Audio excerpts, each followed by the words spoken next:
एक मादा बाघिन जो जल्द ही एक शक्तिशाली आत्मा या राक्षसी रूप धारण करने वाली थी, अचानक जंगल में मुसीबत में फंस जाती है। तभी शिकार पर निकला एक शिकारी उसे देख लेता है। हैरानी की बात यह थी कि बाघिन उसे मारना नहीं चाहती थी। उसने शिकारी की बंदूक छीन ली, लेकिन उस पर हमला नहीं किया, क्योंकि उसका असली मकसद कुछ और था। उधर शिकारी को अपने घर पर अकेले मौजूद बूढ़े पिता की चिंता सताने लगती है। वह तुरंत अपनी बंदूक उठाकर बाघिन के पीछे निकल पड़ता है। रास्ते में उसे एक साधु दिखाई देता है। आधी रात के समय घने जंगल में किसी साधु का मिलना बेहद अजीब था, इसलिए शिकारी को उस पर शक हो जाता है और वह गोली चला देता है। गोली लगते ही साधु का असली रूप सामने आ जाता है। दरअसल वह कोई इंसान नहीं, बल्कि एक खतरनाक राक्षसी बाघ था जो रूप बदल सकता था। कुछ ही पलों में वह शिकारी का चेहरा धारण कर लेता है। तभी उसकी नजर एक मासूम बच्चे पर पड़ती है और वह उसे अपना शिकार बनाने के लिए असली रूप में आ जाता है। लेकिन ठीक समय पर शिकारी वहां पहुंच जाता है और एक सटीक गोली चलाकर मादा बाघिन के सिर को भेद देता है।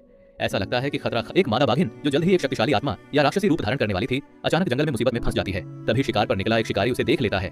हैरानी की बात यह थी कि बाघिन उसे मारना नहीं चाहती थी। उसने शिकारी की बंदूक छीन ली, लेकिन उस पर हमला नहीं किया, क्योंकि उसका असली मकसद कुछ और था। उधर शिकारी को अपने घर पर अकेले मौजूद बूढ़े पिता की चिंता सताने लगती है। वह तुरंत अपनी बंदूक उठाकर बाघिन के पीछे निकल पड़ता है। रास्ते में उसे एक साधु दिखाई देता है। आधी रात के समय घने जंगल में किसी साधु का मिलना बेहद अजीब था, इसलिए शिकारी को उस पर शक हो जाता है और वह गोली चला देता है। गोली लगते ही साधु का असली रूप सामने आ जाता है। दरअसल वह कोई इंसान नहीं, बल्कि एक खतरनाक राक्षसी बाघ था जो रूप बदल सकता था। कुछ ही पलों में वह शिकारी का चेहरा धारण कर लेता है। तभी उसकी नजर एक मासूम बच्चे पर पड़ती है और वह उसे अपना शिकार बनाने के लिए असली रूप में आ जाता है। लेकिन ठीक समय पर शिकारी वहां पहुंच जाता है और एक सटीक गोली चलाकर मादा बाघिन के सिर को भेद देता है। ऐसा लगता है कि खतरा